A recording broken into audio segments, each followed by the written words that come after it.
Number one, Azane Kaka number one. Bonjour et bienvenue à tous. Sûrement, nous avons tous fait des choses étranges ou même un peu folles, au moins une fois dans notre vie. Par exemple, l'autostop, le saut en parachute, ou sauter peut-être une importante conférence ou boire accidentellement du lait périmé. Ne faites pas ça. De toute façon, chaque personne connaît ses limites. Mais les personnes dans la vidéo d'aujourd'hui sont tout simplement incroyables. Pas beaucoup de gens oseraient imiter leurs actes, et ce n'est pas surprenant parce qu'ils sont uniques.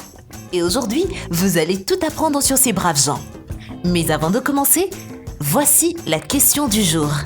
Quel est le nom de la panthère dans le dessin animé Le Livre de la Jungle de Walt Disney ? Répondez dans les commentaires et restez avec nous pour découvrir la bonne réponse. Et maintenant, c'est parti!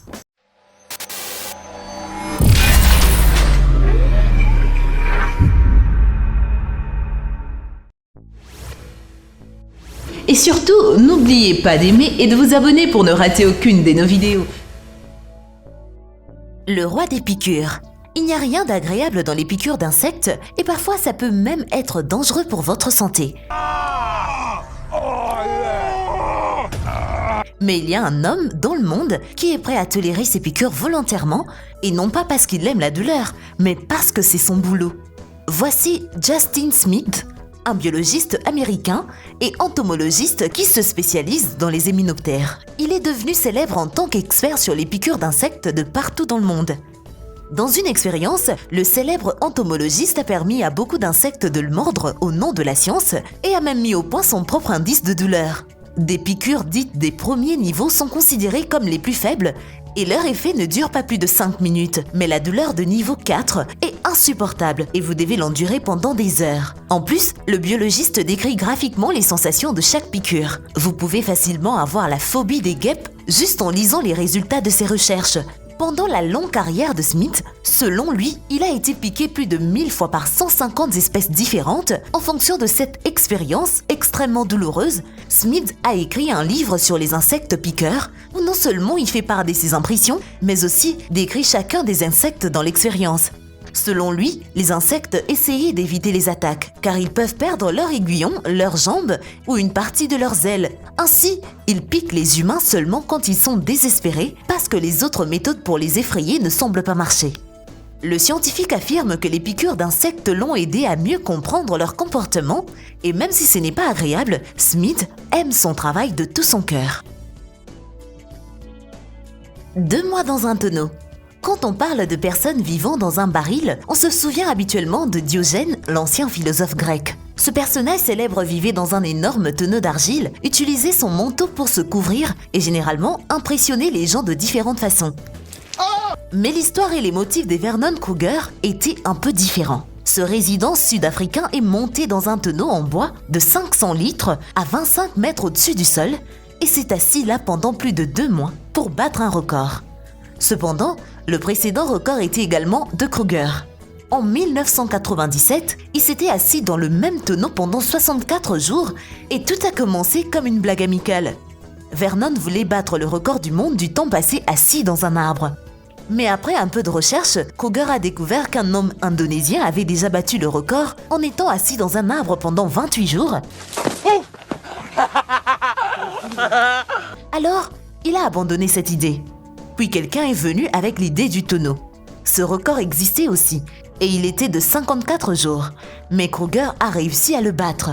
L'histoire aurait pu se terminer là, mais au contraire, il a décidé de répéter son exploit étrange après plus de 20 ans, et tout ça malgré les crampes et les maux de dos. Aucun visiteur n'est autorisé dans le tonneau, mais il peut saluer et crier à des passants.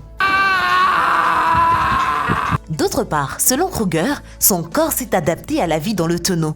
Il dort la nuit et fait des exercices le matin. Bien sûr, il ne peut rêver de courir, mais il peut toujours agiter ses mains.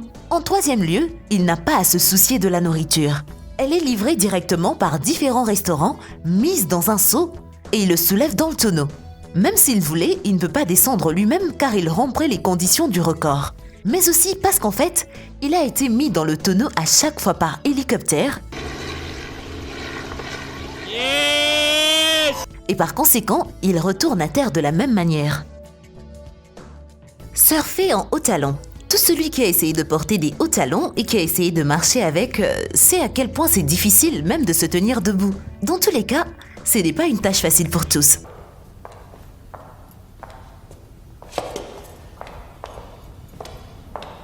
Bien sûr, c'est une question d'habitude et les humains peuvent apprendre n'importe quoi. Mais ce que Maud Lecard fait est incroyable. C'est une surfeuse professionnelle et top modèle et il semble qu'elle ait réussi à combiner les deux activités incompatibles. Ouais, elle surfe en portant des talons. Et ils sont assez élevés, environ 7 cm. En plus, la fille porte une robe de cocktail, mais cela ne l'empêche pas de chevaucher les vagues sans effort. Comme si rien d'inhabituel se passait. Avec sa performance unique, Maud a voulu prouver que le surf est non seulement un sport, et que les surfeuses peuvent être attirantes et incroyablement talentueuses en même temps. A-t-elle réussi? Tout le monde a une opinion différente, mais une chose est sûre, c'est que les femmes peuvent faire n'importe quoi, même surfer en haut talons. Donc, si vous êtes passionné par le sport, suivez vos rêves et ne laissez rien ni personne vous arrêter. Pieds nus à travers le monde. Il y a beaucoup de voyageurs étranges dans le monde qui aiment se mettre au défi. Mais Vladimir Nassine se distingue parmi eux. Il parcourt le monde depuis plus de 20 ans et n'a pas de lieu de résidence permanent. Nassine n'a pas de maison ou de voiture, il dort dans des endroits différents. Mais la chose la plus importante est qu'il fait tous ses voyages pieds nus. Quel que soit le temps ou la saison, cet homme a parcouru plus de 142 km sans chaussures. Selon Nassine, qui a maintenant plus de 70 ans, les baskets, bottes et autres inventions sont tout simplement un obstacle. En étant pieds nus, le voyageur sent un lien avec la terre et pense que cela est très bénéfique pour sa santé.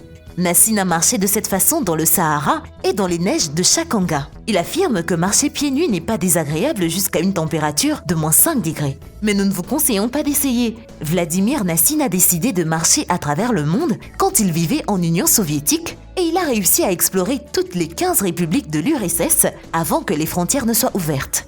Aujourd'hui, Nassine a visité plus de 150 pays et partout, il essaie de vivre humblement. Le voyageur ne dépense pas plus d'$1 par jour sur la nourriture et peut manger 1 kg de riz en 2 jours. En même temps, il n'a besoin de pratiquement aucune aide médicale à l'exception des vaccins contre le paludisme et une fois il a dû être soigné d'une blessure à son pied et au fait, même si Nassine erre dans le monde tout le temps, il est marié et a même 4 enfants, sans parler de ses nombreux petits-enfants.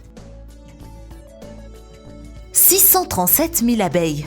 Probablement, personne ne veut susciter l'intérêt des abeilles. Après tout, nous savons que ces insectes fournissent non seulement du miel, mais il y a des gens qui attirent volontairement les abeilles et les laissent même se reposer sur leur visage.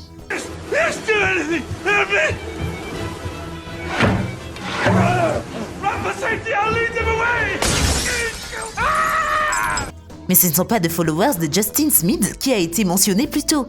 Ce passe-temps étrange est connu comme le birding d'abeilles et s'est répandu depuis le 19e siècle. L'idée est assez simple, quoique effrayante. La personne place une reine des abeilles sur son corps, après quoi des milliers d'insectes volants viennent à leur reine. À ce stade, il est important de ne pas bouger et de ne pas effrayer les abeilles parce qu'ils sont nerveux. Ils vont sûrement vous piquer et cette quantité de venin d'abeilles peut être fatale, même à une personne sans allergie. Le record du monde pour la plus grande barbe d'abeilles appartient à Ruan Lingmeng de Chine. Le total de son manteau d'abeilles avait 6,7 kg et il lui a fallu 637 000 insectes pour les atteindre.